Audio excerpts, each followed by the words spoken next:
is entitled Participatory Natural Resource, Wetlands, Watershed and Forest Management. The presenter is Dr. Shafi Noor from University of Brunei, Darussalam. Hello. Hello.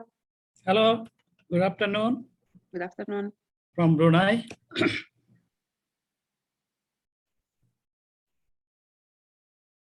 Doctor, okay, please set your camera. Your only face is visible. Please set your camera. Is visible? Oh, yeah, it's good now. Looking nice. Okay, thank you very much. Can I share my slide or just? Sure.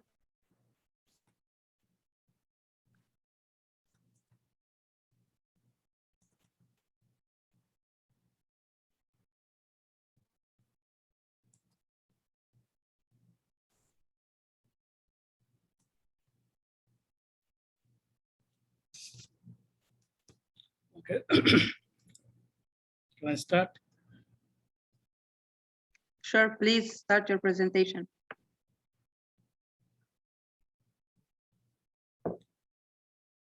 Thank you very much, dear respectable chairpersons of these sessions and the audience. And thank you for offering me to present something based on the participatory natural resource, especially the wetlands, watershed, and forest management. I base on this title, so the long title as 3 issues, but I will try to sum up to give some result in based on this present scenario on the different parts of the world. Based on these my topics, I would like to introduce shortly, and then would like to say the objectives. Natural resources, particularly wetlands, watershed, and the forest. I would like to some scenario at the moment, all over the world in different particular case basis, and participatory management. What is a lot of theories, but I will give some my own experience and propose some 2 models of participatory management or integrated management. And finally, concluding some remarks. Please click your presentation mode. On the bottom of your slide, you click the presentation mode. Okay. I think this based on this my topics, the objectives of these lectures is to it is an interdisciplinary overview of physical, ecological, and cultural aspects of a wetland, watershed, and the forest ecosystems, intended for participants measuring in different disciplines as well as physical, life, or social sciences with an interest in wetlands, watershed, and the forest environment and their resources. The specific objectives of this lecture is to provide students or the participants with a clear understanding of the principles and the science of wetlands, watershed, and the forest, and acquaint them with a fundamental scientific basis for their management based on solid knowledge and understanding of their ecological ecosystems and socioeconomic foundations and participatory natural resource management process. And based on this, we introduce I will talk about the wetlands and the watershed. Actually, wetlands is a very not a very strong old issues.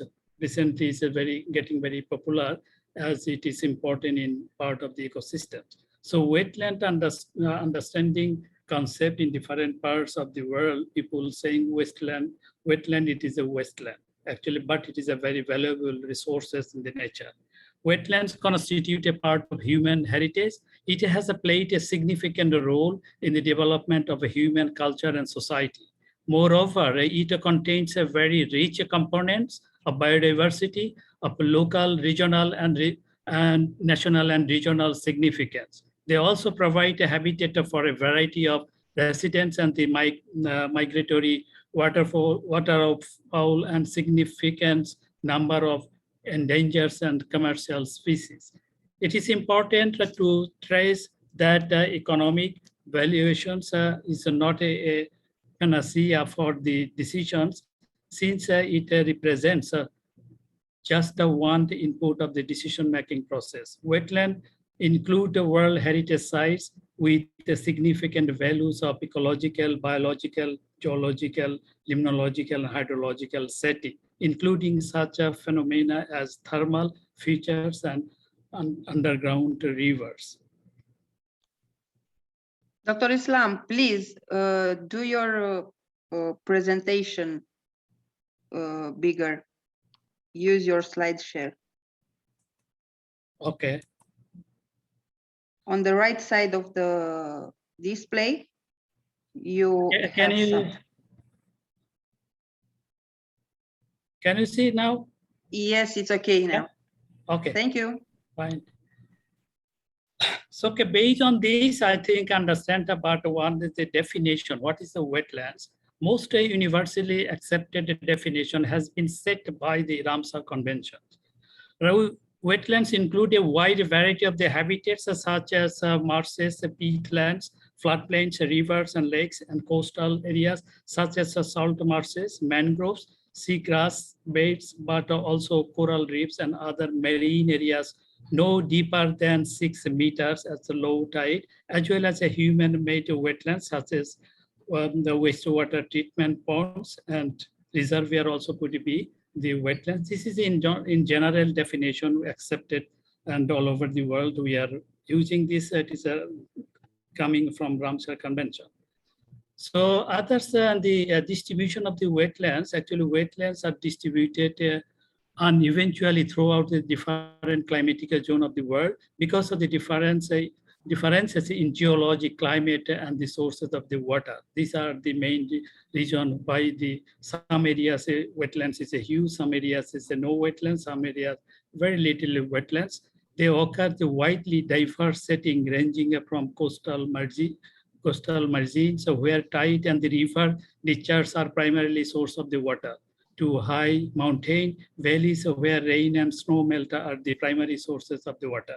Marine and saline wetlands are found at the coastal states of the world. Estuary wetlands are most plentiful to the coastal region of the world, especially the spatial distribution of the different wetlands type, vegetation compositions, and the soil types, and primarily geology, topography, and the water source and the climate issue, which is important issue over there.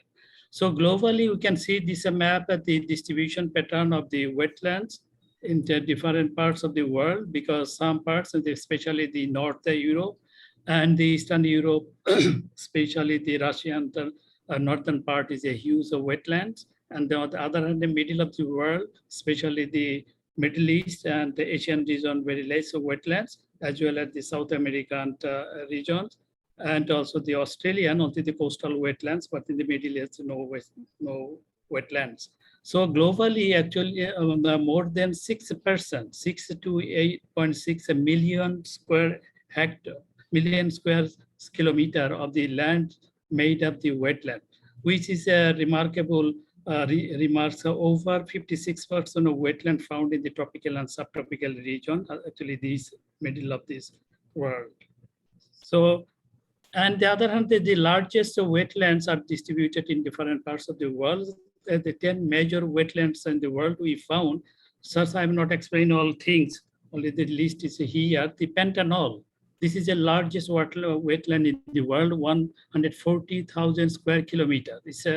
It is dominating the territorial part of the Brazil, Bolivia, and Paraguay.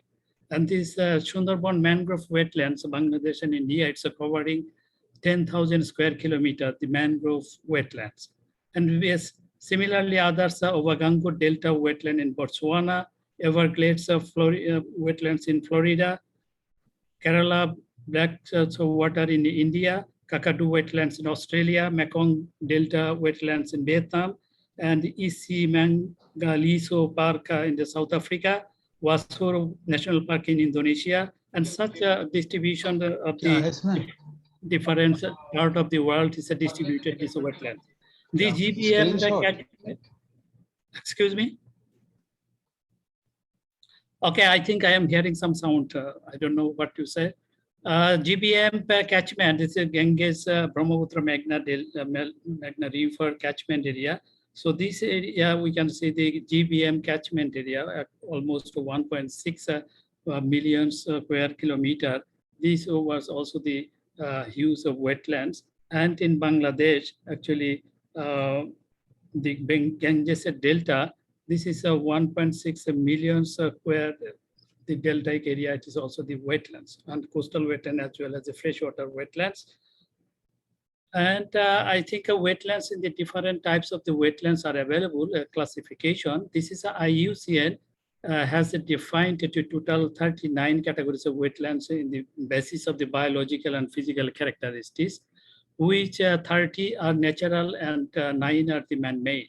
Based on the other way, they are general classification, the saltwater wetland and the freshwater wetlands. And the broader concept of the 3 classification, these the Palestine wetlands and lacustrine wetlands, these types of wetlands also classified, and different way subcategories also possible.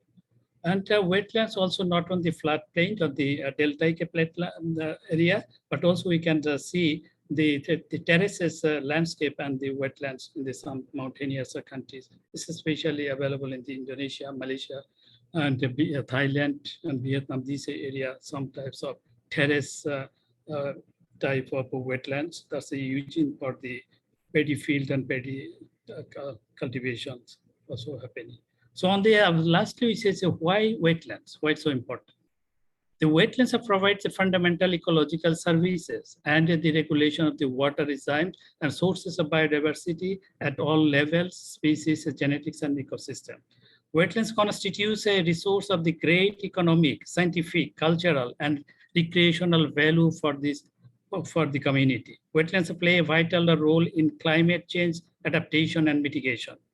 Progressive encroachment on the loss of wetlands causes the serious, sometimes irreparable environmental damage of the provides of the ecosystems services. And the wetlands are also playing a potential role for the food security. So this is why wetlands is important. Now this important, based on this importance of the wetlands, Ramsar Convention came under patronized the United Nations 1971. So wetlands are needed to recognize the category and the criteria based on the Ramsar Convention 71. It was 1971, 2nd February. So based on this Ramsar Convention, we have almost 200 sites are already declared as a Ramsar Convention, Ramsar wetland site. And it is 2nd February, so became the World Wetlands Day. Now the new generation of the academic world are following the 2nd February as a World Wetland Day.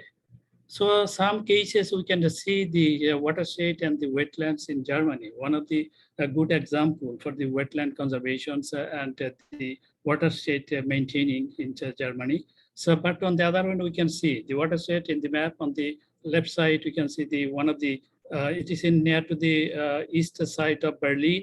Cottbus, nearly Cottbus, 100 kilometers south of Berlin area, where I was the students at a long time in Germany. So this was, we had observation of field at the wetland. This is one of the properly managed wetland case in Germany. On the other hand, the same another case, it is a very another 100 kilometers south in Germany due to the climate change impact. This was one of the good, some years before it was the good category of the wetlands. And now it is also the endangered because of the climate change and the human influence on that. So these types of cases happening all over the world, not only the Germany. Germany also they have this good case. On the other hand, it is also the very bad case of wetlands. We can see the some mega cities, urban wetlands. This is one of the wetlands. We can say that Dhaka, the mega city. Actually, I am from Dhaka city. So we can see actually it was the main city, center of the city, say Gulshan. Very aristocratic people are living in this area. This is the river, Alu River.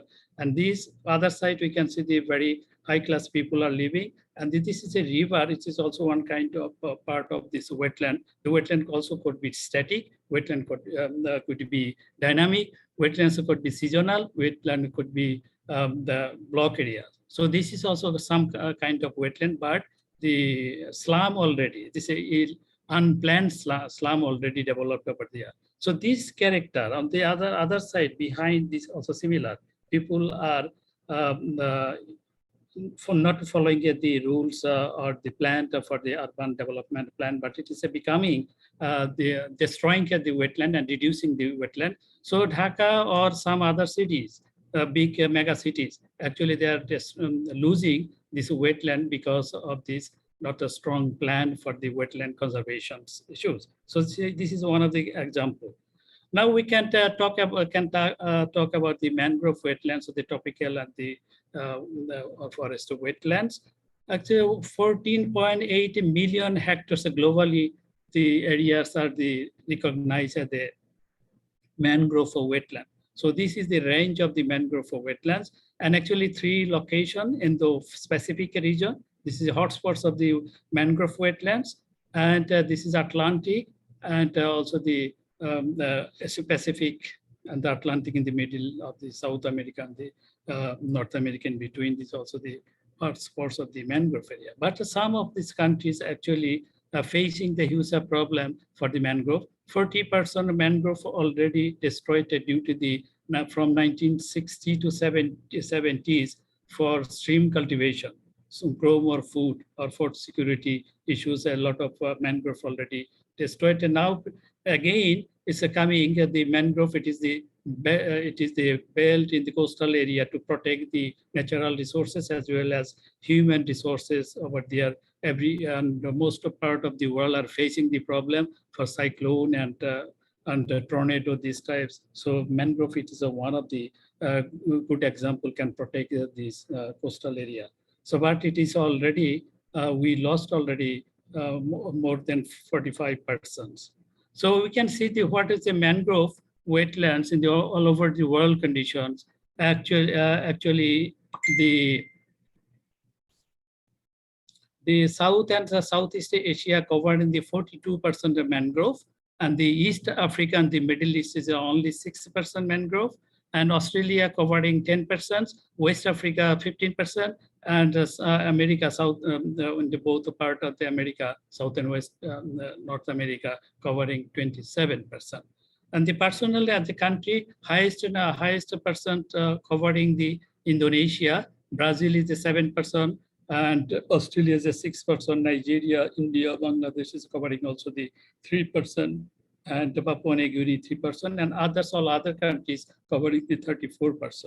And the total, it is 14.8 million hectares of the mangrove wetland. It's also playing a potential role for the coastal people, as well as it is ensuring the food security for the huge people living in the coastal area. Again, coming to Bangladesh, the Sundarban case. The Sundarban is the largest mangrove together, 10 square kilometers, and between Bangladesh and India. So this part is the Sundarban, the Bangladesh part, other side is the Indian part, the Sundarbans. And the famous is the Erythraeophormes. This is a unique aspect, a unique character of the outgrowing roots. And these types of plants are available. This is also playing for a potential role for the mangrove ecosystems. So now it is some cases, it is also threat in different parts of the world. In Bangladesh also not a very difference, because some part also reducing because it's mangrove area are using for the special type of landscape. That means the stream cultivation is happening. So this is also the new threat everywhere in the Bangladesh, Thailand, Vietnam, Indonesia, Malaysia. They also see similarly after 70s, the huge stream cultivation is started, and also this is also another threat for for mangrove wetlands. So another threat is for the climate change. Climate sea level rise and the salinity intrusion. In the Sundarban case of the Bangladesh coast, this is the model showing this high salinity increasing to the north direction, where is the agricultural land is available. So it is also damaging the fertility of the agricultural land. So that's wetlands. It is another threat for the food security.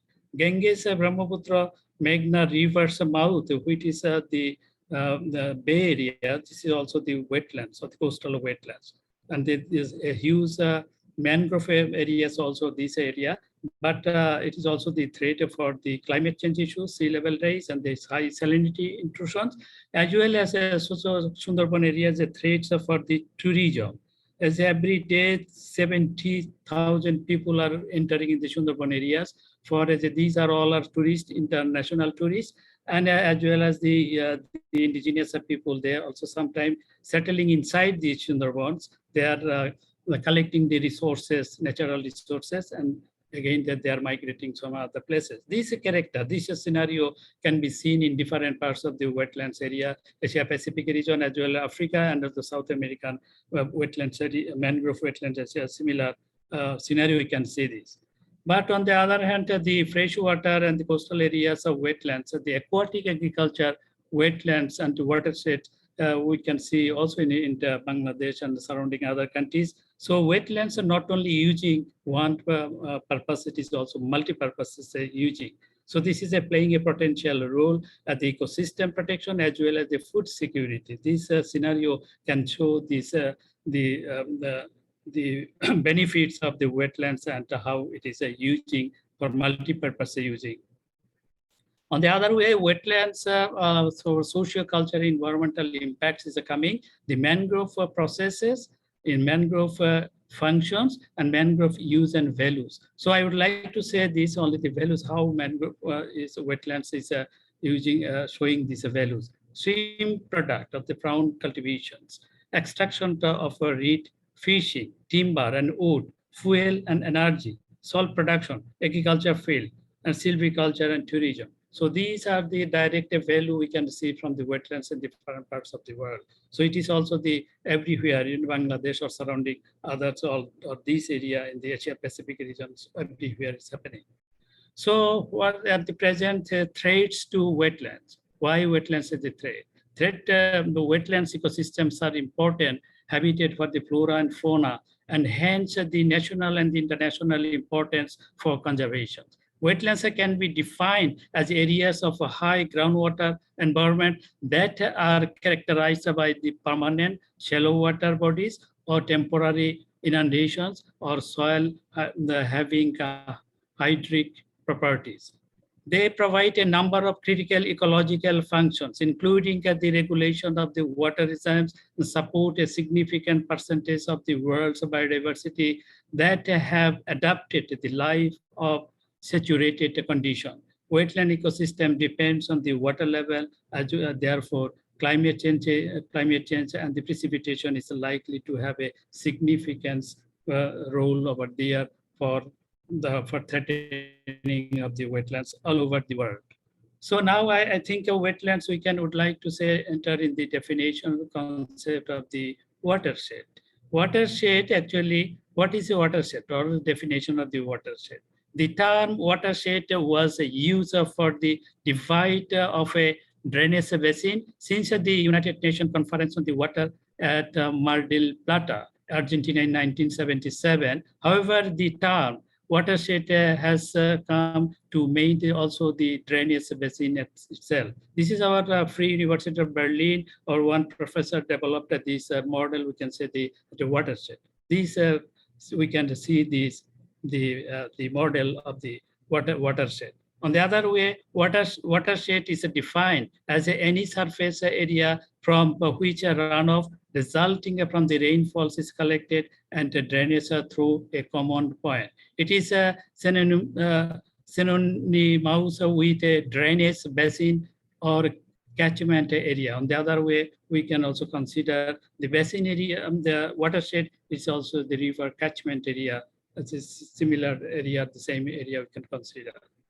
So the features of the watershed, the features is the drainage divide or the watershed boundary, such as a mountain range. These play a role because it helps in determining whether the water in the watershed is flowing towards or away from an area. The next features in the topography or terrain of the watershed's land. It If the area is steep, the water there is likely to flow quickly and the cause of flooding and erosion. Whereas flat watersheds have often had a slower flowing in the rivers. On the other way, we can see the world watershed distribution.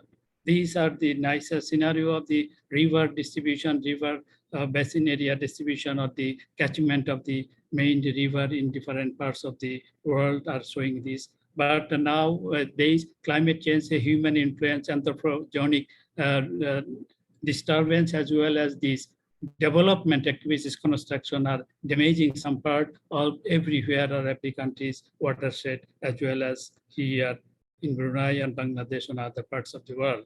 Watershed and the drainage system in the Africa. So watershed, this is a one nice view of the African colorful map, the diversity of the map and the people and the nature and the biodiversity on this also river. The most five more largest river basin of the river watershed. So we can see the Nile River, which is at more than around 7,000 kilometers long. This is the Nile River area, and the catchment area more than 3,200 square kilometer area, and the Congo River, the 7,400 square kilometer. This is the Congo River, and the Congo River basin area or the catchment area, the whole area, and the Niger River Delta. This is a Niger River, and the White Nile and the Zambezi River Delta. This area, Zambezi River catchment area. So these watershed actually the Congo River actually representing 13% land area of the Africa. So Congo River or the Congo Basin is a potential for different purposes, not only the watershed, it's also the another way representing the rainforest. Rainforest, only 3 locations we can find at the rainforest, later is coming. So it is also the good area or the fertile area for the Congo Basin area. So Congo Basin or Niger Basin and the Nile River Basin is the watershed gradually is reducing, because in Africa the water crisis is one of the important issue, and climate change another new threat. These are 2 largest the Lake Victoria and Lake Chad already reducing for the area and the depthness. So water is a very important and the potential issue for the Africa irrigation, development and communication, but it is a huge crisis in generally, as well as it is a crisis for the climate change issue at the moment. So the types of the watershed is called a major drainage divide. In this situation, water on each side of the boundaries do not meet via the same river or the stream, but they do reach the same ocean. For example, there is a drainage divide between the Yellow River, Muanghu River Basin and the Yangtze River in China, but both rivers the same outlet. The final, I will show this next slide. The final types of the drainage divide is called a minor drainage divide. In these waters separate at the divide, but later rejoin. An example of this situation is shown with the Mississippi and the Missouri rivers. And more or less similarly, we can say the Ganges and the Brahmaputra rivers actually created more or less in the same area, but later they join in the Bangladesh and enter in the last point in the Bay of Bengal. So these types of watershed, we can see different types of role and the behavior and the character. The significance of the watershed by studying the key watershed features in addition to the activities along waterways, scientists, other researchers, and city governors can work on to keep them healthy, because a small change in one portion of the watershed can change or damage a bigger portion of the other part of the world. This is why always say, don't disturb the rivers. River can flow in the river in the natural way. The river, if you disturb or remove this channel of the rivers or remove the channel of the watershed, it will take revenge later. Not this generation, maybe next generation, or over 50 years later or 100 years later. This is even religiously also say the similar thing, and scientists also talking the same thing. Don't destroy the river channel or the river movement or river flowing pattern or river watershed. So on the other hand, the watershed in Europe, this is a very fantastic and the wonderful watershed system over there. The main Dr. Islam, 2 minutes more, please. okay, I think we can see the Asian mega rivers or the mega deltas.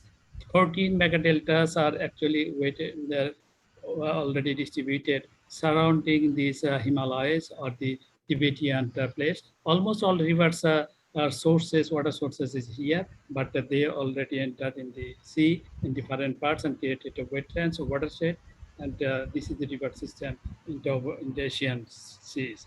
In the watershed, we can see the Canada. It is also the 2 million lakes and 9% of the area in Canada. It is covering the watershed, and wetlands are covering 16% land area in the over in the Canada.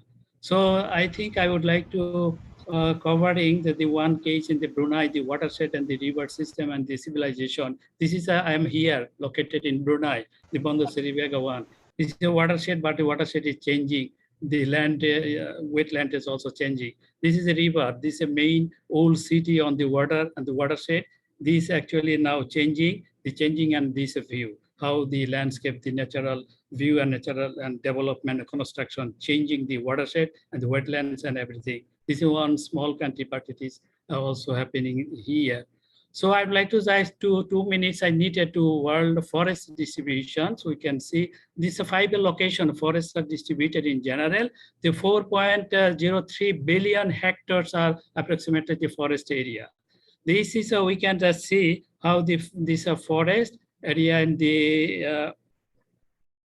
this 5 location, this northern area, this the Asia Pacific region, Congo Basin, Amazon Basin, and the North American basins and Canada area. This is at the main forests are located. We can see the Russian Federation are covering 2.1% of the forest area, and Canada covering 12%, and the lowest is Peru 1%, and India is the 1.80%, Indonesia the 2.3%.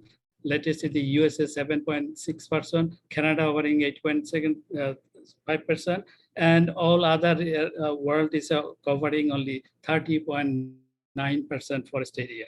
On the other hand, I would like to say the deforestation is one of the region, and the forest fire is one of the region for the forest reducing, and the agriculture farm extension, urbanization and development of the settlement development. As well on the similarly, this is a challenge of the wetland, watershed and the forest, how the agroforestry land and the wetlands land are gradually changing for different regions. And sometimes it is getting as a dry or degraded landscape, and as well as desert landscape because of this region. I would like to say this only say the rainforest locations. Actually, rainforest is a 1.84 billion hectares of the rainforest. These are 3 locations. This is a Indo-Burma or the Borneo locations. This is a we can rainforest only over. This is again the Congo Basin area and Amazon Basin area. So these are actually 3 regions in the middle or the equatorial zone is playing a potential role of the rainforest, and it is a unique forest and diverse biodiversity uniqueness. So we should protect this. But how we can protect? This is a question. We needed to conserve this or protect this and need a participatory management. So this is also the Amazon.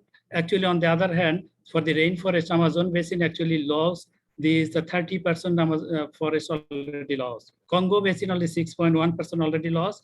Australasia 1.3%, and Sunderland is at 10.4%. Indo-Burma 3.6%, West Africa almost 1%, and rest only 3.7% rainforest already disappear or already due to the deforested or due to the development activities.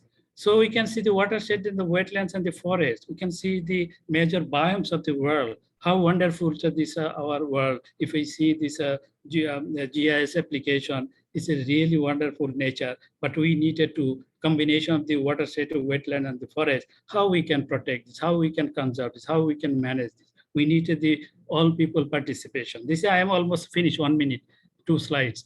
So this is, I think I propose this, the integrated management of wetland and watershed and the forest. What is the main factors of the natural resources? Main factors, we can see the soil, waters, and vegetation, and wildlife.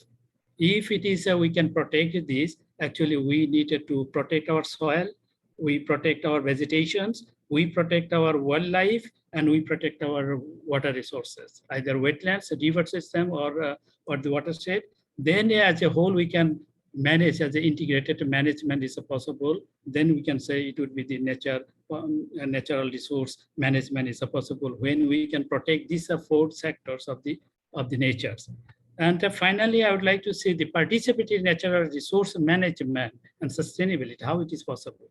Actually, all the institutions, they are considering, I think, natural resource management and sustainability is possible when we consider the institutional support, law and orders. This should be very strongly introduced. We can say the Commonwealth countries, I think 52 countries, they are always following, most of the countries following Forest Act 1934. The British already developed this. This still is practicing. Even in Brunei, it is also the same rules, Forest Act 1934, and even India, Bangladesh, Malaysia, and all. So we needed institutional support, the law and order of every country or every region, and planning and the policy support. Whatever the modern policy or the participatory policy we need under these all things I not need to explain, the planning and the policy support, and the landscape and the land use and biodiversity support. Land use also needs the protection, landscape also needs the protections, and biodiversity needed to support how to protect our biodiversity. And livelihood support, because of some people are the dependents, the indigenous people or the forest people depends on the natural resource. Also, we needed to support them by we need to balance nature and the people. This is a UNESCO also now working, or United Nations working. The nature should be depend on the people. People also depends on the nature. The biosphere reserve for these types of activities strongly practice this. Now, organizational support. This is also another thing not to consider. This is that I propose strongly the indigenous support. This indigenous support, indigenous people, knowledge and practice, they have a long experience. They can do this. This is actually one example. Based on I was working in the Mexico forest area. This was a long time that this debate with the government and indigenous people. But recently, government already approved their demand. So they hand over the land, the forest land to the indigenous people. Now in Mexican forest areas is safe because the biodiversity also safe because they are practicing. They are not destroying now, but before they were aggressively destroyed this. So these types of these 7 support we needed this and practice this.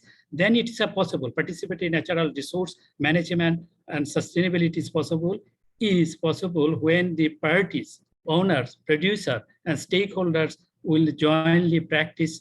They strictly follow this type of support or model. Then we can see participatory natural resource management and sustainability is possible. So, but we have to practice this. So I would like to say only conclude this, the wetland ecosystem and importance habitats in flora and fauna, hence the national and international importance for the conservation. The international convention and the treaties are necessary because the conservation and wise use of all wetlands, watershed, and forest resources through local, regional, and national actions and international cooperation, as well as contribution towards achieving sustainable development through the world. So I needed to people's participation, owners and indigenous knowledge practices, not only the others ideas or theory apply, but we need the people ideas application and the stakeholders, not only like Pantanal wetlands in Brazil, but this product of the Pantanal wetlands are available in Brunei market. That's mean we are also the stakeholder. We should think about wherever these natural resources, but we are responsible for everybody. So need a people's participation. That could be the solution for the participatory natural resource management. Thank you very much for your timing and for attention. Thank you, Dr. Islam. Thank you for your presentation. And now we will start